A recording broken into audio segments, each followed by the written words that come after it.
मैं प्रगति संस्थान अमनापुर से आज हिंदी विषय में आप लोगों का हिंदी का सामान्य परिचय बताएंगे। हिंदी व्याकरण का एक क्रम से वीडियो आप लोगों को देने की कोशिश करेंगे। तो पहला शब्द जान लें हिंदी। इसके बारे में जो क्वेश्चन आते हैं हिंदी के बारे में, पहला चीज तो जान लीजिए हिंदी को जो लिखने का ढंग है, यहाँ आप इस टाइप से भी लिख सकते हैं जो मानक रूप है, क्योंकि जितने भी पंचमाक्षर हैं श्याम सुंदर दास ने व्यवस्था दी है कि उनके स्थान पर आप अनुस्वार का प्रयोग कर सकते हैं। तो मानक रूप से हिंदी इस टाइप से भी लिख सकते हैं और बीच में ना का भी प्रयोग कर सकते हैं, दोनों रूप से।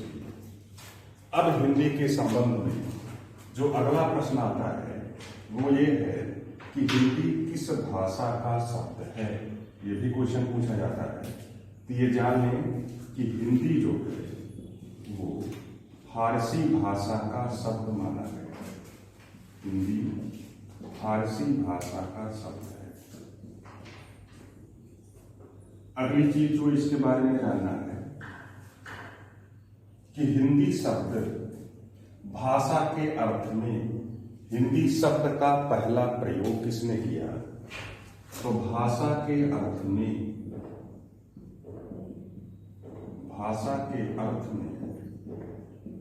हिंदी शब्द का पहला प्रयोग, इसका जो उल्लेख मिलता है पहला प्रयोग सरफुद्दीन यज़दी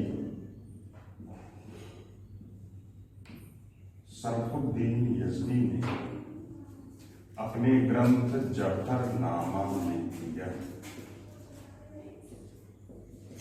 तो भाषा के अर्थ में हिंदी शब्द का जो पहला प्रयोग है वो सरफुद्दीन यज़दी ने किया अपने ग्रंथ जफरनामा।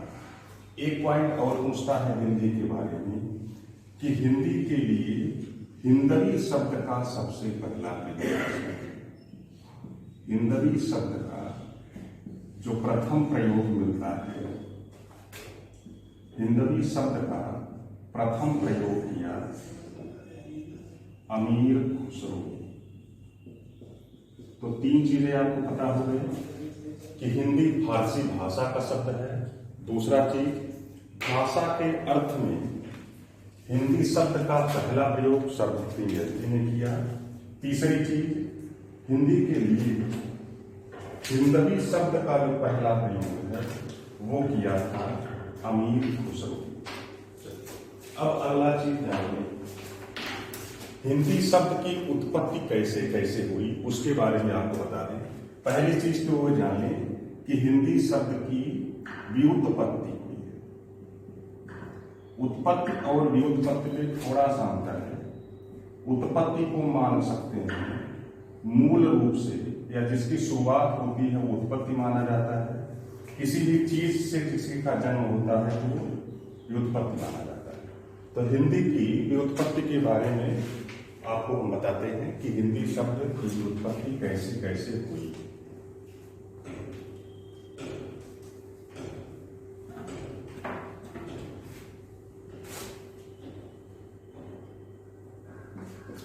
शुरुआत में सिंधु नदी का बड़ा विशेष महत्व था। इसी शब्द से हिंदी की उत्पत्ति हुई है। तो पहले जो है शब्द आता है सिंधु से। यही सिंधु शब्द बाद में सा का हा हो गया और धा का दा हो गया और ये शब्द निर्मित हुआ हिंदू। ये हिंदू शब्द कालांतर में हिंद देश का प्रतीक हुआ और शब्द बना हिंदू। बला भाग के कारण जैसे दुग्ध शब्द है तो दुग्ध शब्द थोड़ा सा बोलने में कठिन लगता है, तो प्रयत्न लाभों के कारण दुग्ध का दूर हो जाता है। उसी टाइप से जो हिंदू शब्द है वो प्रयत्न लाभों के कारण हिंदू से हिंदू शब्द हुआ। ये हिंदू शब्द बोलते बोलते बाद में हिंद शब्द में परिवर्तित हुआ। कालांतर में इसमें फारसी का ईक प्रत्यय लगा और शब्द निर्मित हुआ हिंदीक, और बाद में ईक प्रत्यय हट गया तो शब्द बन गया हिंदी। सिंधु शब्द था, सिंधु से शाकाहा हुआ, धाका दा हुआ, महाप्राणी का हिंदू शब्द हुआ, हिंदू शब्द से हिंदू बना, हिंदू हिंद का प्रतीक हुआ, हिंद में ईक प्रत्यय लगा हिंदी को बना, हिंदी में कालांतर में बोलते बोलते ईक प्रत्यय का लोप हो गया और शब्द निर्मित हुआ हिंदी। तो ये पूछा जाए आपको कि हिंदी शब्द की उत्पत्ति या व्युत्पत्ति किस शब्द से मानी गई है, तो सिंधु शब्द से। सिंधु जो है किस भाषा का शब्द है, ये माना गया है संस्कृत भाषा का, और बाद में जो हिंदी निर्मित हुआ ई प्रत्यय फारसी भाषा का था, इसमें जो ई प्रत्यय लगा है वो फारसी भाषा का है, और जो शब्द हिंदी बना ये भी फारसी भाषा। एक चीज हो गया। अब एक चीज और जानिए, हिंदी शब्द एक प्रश्न और पूछता है कि व्याकरणिक दृष्टि से हिंदी को क्या माना जाए। ये संज्ञा है कि सर्वनाम है कि क्रिया है कि विशेषण है। तो व्याकरणिक दृष्टि से हिंदी को, व्याकरणिक दृष्टि से हिंदी को विशेषण मानना है। जितनी भी भाषाएं हैं वो व्याकरणिक दृष्टि से जो है वो विशेषण मानी जाएंगी, तो हिंदी भी व्याकरणिक दृष्टि से विशेषण शब्द है हिंदी। और चीज जानिए, हिंदी शब्द का अर्थ क्या है। फारसी भाषा है, इसके अर्थ के संदर्भ में विभाजन जो किया जाएगा तीन धातु में टू, इनका जो अर्थ होगा हिंसा, और टू का मतलब होगा दुष्ट जन। तो इसका जो अर्थ निकाला गया वो होगा दुष्ट जनों का संहार करने वालों द्वारा बोली जाने वाली भाषा। दुष्ट जनों का संहार करने वालों द्वारा बोली जाने वाली जो भाषा होगी वो हिंदी होगा। व्याकरणिक दृष्टि से हिंदी को विशेषण मानना है, फारसी भाषा का शब्द है। विच्छेद करेंगे हीन धन, हीन का अर्थ जो होगा वो हिंसा से है, टू का मतलब दुष्ट जन, तो दुष्ट जनों का संहार करने वालों द्वारा जो बोली जाती थी भाषा वो मानी जाएगी हिंदी जगह। अब अगला प्रश्न आता है हिंदी के संदर्भ में कि हिंदी संयोगात्मक भाषा है या योगात्मक भाषा है। अब इसके लिए हम बताते हैं दो तीन चीजें आपको। हिंदी का जो वर्गीकरण किया गया है, भाषा का जो वर्गीकरण किया गया है, उसके बारे में थोड़ा बता दें।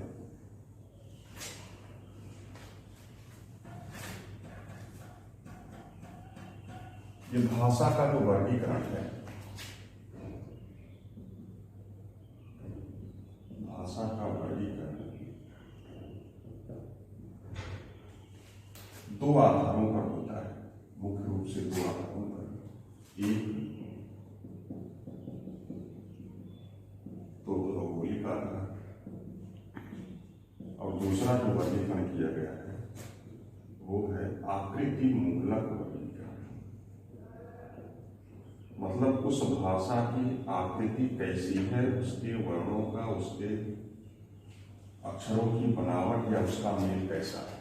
तो भौगोलिक आधार पर हिंदी को माना गया है कि ये भारूपीय भाषा परिवार की भाषा है हिंदी। भारतीय भाषा भारत के रूप में बोली जाने वाली। आकृति मूलक वर्गीकरण में हिंदी को माना गया है कि हिंदी जो है वो वियोगात्मक भाषा है।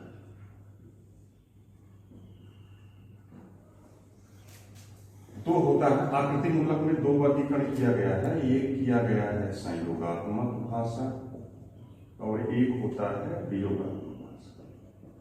संयोगात्मक भाषा का मतलब ऐसी भाषा जिसमें कारक चिन्ह वगैरह शब्द में ही जुड़े रहते हैं। जैसे संस्कृत के जो शब्द हैं, जैसे पठ धातु है, उसमें तिप प्रत्यय जुड़ गया तो पठति बन गया।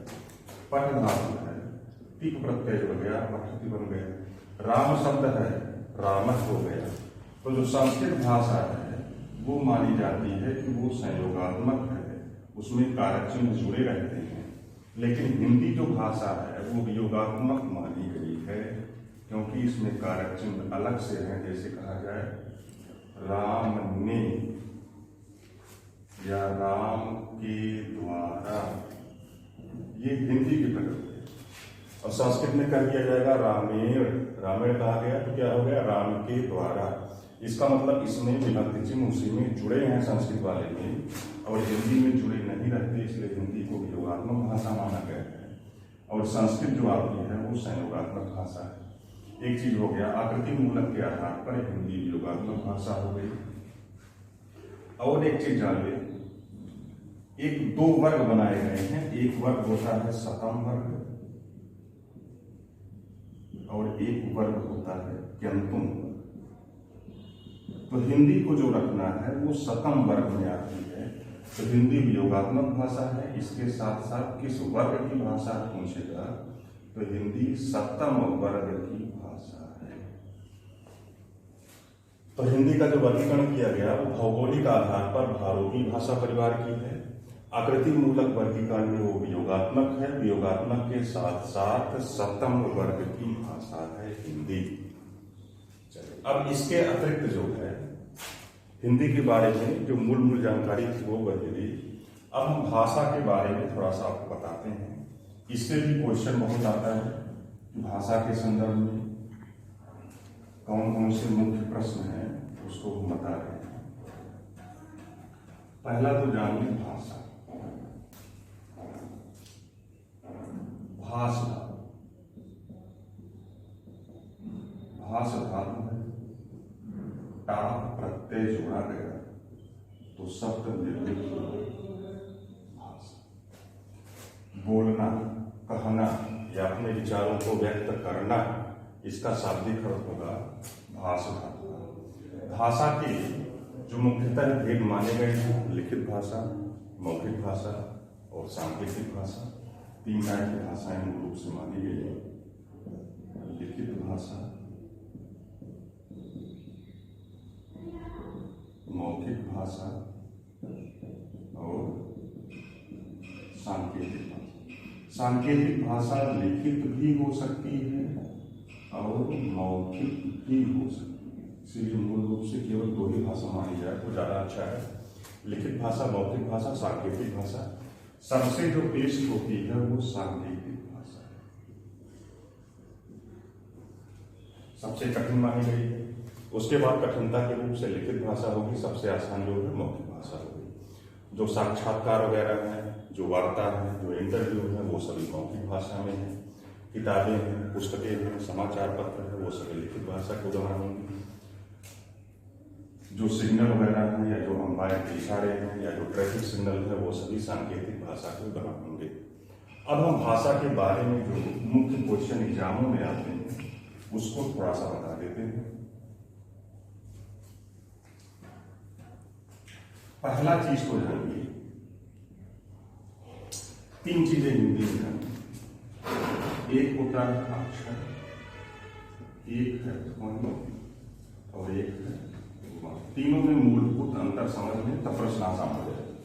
ध्वनि का मतलब कोई भी जीव जंतु जो आवाज उत्पन्न करता है या जिसको साउंड कहते हैं वो हो गया आपका ध्वनि। अब इसी ध्वनियों को व्यक्त करने का जो माध्यम बनाया गया या जो लिपियां बनाई गई वो अक्षर हो गई। अक्षर और वर्ण में ये मूलभूत अक्षर है। अक्षर का मतलब जिसका क्षय ना हो या जिसके खंड ना किए जा सकें, ना क्षरति इति अक्षर है।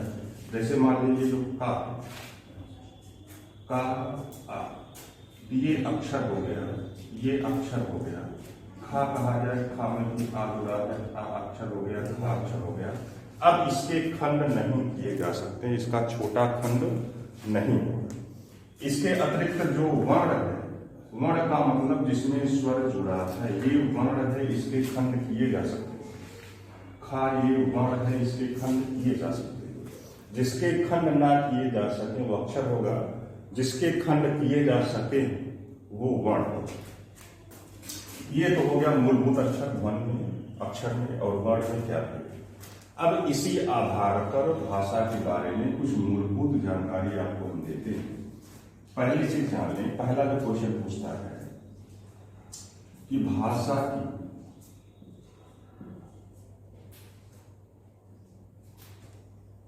मौखिक लघुत्तम इकाई, लघुत्तम का मतलब सबसे छोटी इकाई। यदि भाषा की मौखिक लघुत्तम इकाई पूछेगा तब आपको ध्वनि बताना है, या इसी को कर सकते हैं स्वर। ये मौखिक इकाई है। इसी में यदि प्रश्न में परिवर्तन किया जाए और पूछे भाषा की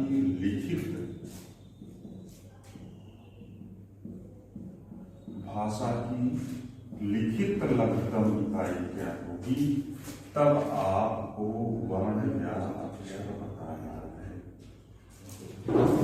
या फिर विकल्प के अनुसार एक क्वेश्चन ये भी पूछता है, भाषा की लघुत्तम इकाई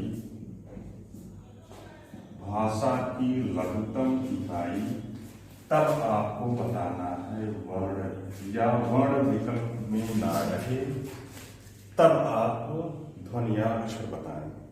तो भाषा की जो मौखिक इकाई होगी छोटी, उसको ध्वनि बताना है। भाषा की लिखित छोटी इकाई जो होगी वो वर्ण है। या भाषा की लघुत्तम इकाई पूछता है तब भी आपको वर्ण बताना है, वर्ण विकल्प में ना होगा तब ध्वनि बताएं। उसके बाद जो अगला प्रश्न आता है, भाषा की सार्थक लघुत्तम इकाई।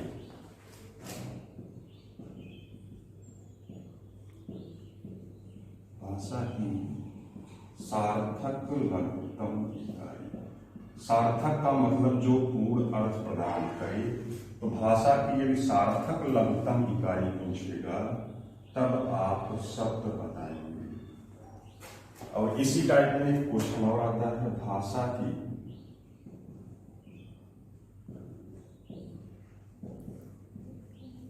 व्याकरणिक इकाई। भाषा की व्याकरणिक लघुत्तम इकाई, तब आप बताएंगे पद। दोनों में अंतर है, मूलभूत इसको ध्यान देना है। भाषा की सार्थक लघुत्तम इकाई पूछेगा तो शब्द, भाषा की व्याकरणिक लघुत्तम इकाई पूछेगा तब पद बताना है। दोनों में थोड़ा सा अंतर समझने, शब्द और पद, तब आपको अर्थ स्पष्ट हो जाएगा। शब्द मतलब जैसे मान लीजिए राम कह दिया गया शब्द है, वृक्ष कह दिया गया शब्द है, मोहन कह दिया गया शब्द है। यही शब्द जब वाक्य में प्रयुक्त हो जाए या शब्दों में कोई भी कारक चिन्ह या प्रत्यय जुड़ जाए तब समझिए वो पद हो जाए। जैसे कहा जाए राम ने पुस्तक पढ़ी। अब ये जो राम में चिन्ह जुड़ गया, विभक्ति चिन्ह जुड़ गया, या यह राम वाक्य में प्रयुक्त हो गया तो पद, मतलब इसमें व्याकरणिक कोट या व्याकरणिक इकाई जुड़ गई। इसी आधार पर ये क्वेश्चन बने हैं। भाषा की सार्थक लघुत्तम इकाई पूछेगा तो शब्द बनाना है, भाषा की व्याकरणिक लघुत्तम इकाई पूछेगा तो पद बताना है। एक चीज और ध्यान दें, शब्दों का जो मेल होगा वो वाक्य होगा। भाषा की पूर्णतम इकाई या पूर्ण अर्थ प्रदान करने वाली इकाई। ये प्रश्न पूछेगा तब आपको वाक्य बताना है। अब इतने जो क्वेश्चन है ये कंफ्यूजिंग होते हैं। सार्थक इकाई पूछेगा तो शब्द, व्याकरणिक इकाई पूछेगा तो पद, भाषा की पूर्णतम इकाई या पूर्ण अर्थ प्रदान करने वाली इकाई पूछेगा तब फिर आपको वाक्य बताना है। भाषा के संदर्भ में ये मुख्य जानकारी हो गई। एक चीज और जान लें, भाषा का जो विकास क्रम है, हिंदी का विकास किस किस भाषा से हुआ, इसका स्क्रीनशॉट में फिर जो है शेष आगे चलते हैं। भाषा का विकास क्रम जान लें तो पहला टॉपिक जो है उसमें ज्यादा बचेगा। विकास क्रम में आपको जानना है भाषा का विकास का शुरुआत में जो सबसे मूल भाषा है उसको माना गया है संस्कृत। संस्कृत से पाली, फिर आता है प्राकृत, उसके बाद आता है अपभ्रंश, फिर है अवहट्ट, उसके बाद पुरानी हिंदी, फिर आती है हिंदी। संस्कृत तो मूल है। पाली जो बौद्धों की भाषा कही जाती है, या जो बौद्ध ग्रंथों में भाषा या बौद्धों की जो भाषा थी वो पाली भाषा है। इसी को पहली जन भाषा का गौरव मिलता है। तो पहली जन भाषा पाली, बौद्धों की जो भाषा है वो पाली, उसके बाद इसी से प्राकृत भाषा जो जैनों की भाषा है उसको माना गया है प्राकृत भाषा। उसके बाद आता है अपभ्रंश। हिंदी का शुरुआती रूप है जिसमें स्वयंभू वगैरह लेख आते हैं, हिंदी का शुरुआती रूप है। उसके बाद थोड़ा सुधार हुआ अवहट्ट, फिर पुरानी हिंदी आती है जो मानकीकृत नहीं है। उसके बाद फिर हिंदी भाषा आती है जो मानक व्याकरण जिसका है। तो पहले संस्कृत भाषा, फिर पाली, प्राकृत, अपभ्रंश के बाद अवहट्ट, फिर पुरानी हिंदी, फिर हिंदी। कहीं कहीं आपको पुस्तकों में सीधे अपभ्रंश के बाद हिंदी मिलेगा, वो भी सही। यदि एग्जाम में अवहट्ट या पुरानी हिंदी नहीं देता है तो अपभ्रंश के बाद सीधी हिंदी कर सकते हैं, क्योंकि ये अपभ्रंश के ही रूप सके। तो पूछा यदि जाए कि किस भाषा से हिंदी की उत्पत्ति हुई, तो संस्कृत से बताएंगे। किस भाषा से हिंदी का विकास हुआ, तो अपभ्रंश से बताएंगे। अपभ्रंश का विकसित रूप या अपभ्रंश का शुद्ध और परिमार्जित रूप हिंदी है, और किस भाषा से उत्पन्न हुई तब आपको बताना है संस्कृत। तो ये आपका हो गई हिंदी भाषा के बारे में जो मूलभूत जानकारियां थी। शेष जो है अगला टॉपिक, शेष अगला टॉपिक जो है अगले क्लास में आपको बताएंगे।